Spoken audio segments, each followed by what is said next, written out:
কুমিল্লা নগরের প্রধান সড়কসহ ২৭টি ওয়ার্ডে এখন দাপিয়ে বেড়াচ্ছে ব্যাটারি চালিত অটোরিকশা ও মিশুক। ৫,০০০ অটোরিকশা ধারণ ক্ষমতা সম্পন্ন সড়কে চলছে ৪৫,০০০-এর বেশি ইজি বাইক ও মিশুক।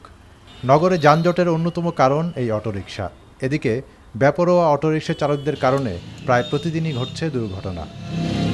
অটোটা সাইড দেওয়ার সময় হুট করে উল্টে পড়ে আমার উপরে অটোটা পড়ে গেল। এমন দিন বাদ নাই এই যে আমাদের পিছনে এই অংশে অটো অ্যাক্সিডেন্ট হয় না। এগুলো নিয়ন্ত্রণ করা হোক, একেবারে তো বন্ধ করা যাবে না।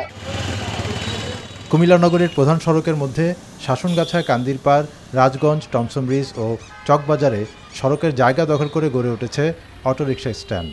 এতে করে প্রতিনিয়ত যানজট বৃদ্ধি পাচ্ছে।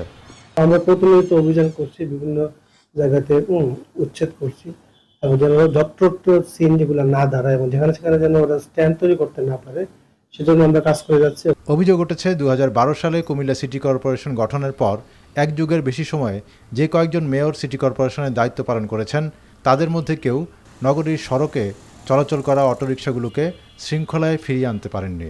বেশ কিছু চেকপোস্ট আমরা অলরেডি স্থাপন করেছি। সিদ্ধান্ত নেওয়া হয়েছে যে ৬,০০০ মিশুক বা অটোরিকশা আমাদের শহরের মধ্যে থাকবে এবং এদেরকে কিউআর কোড যুক্ত ড্রেস থাকবে, যাতে এগুলা কুমিল্লা শহরে যাতে প্রবেশ যাতে না করতে পারে।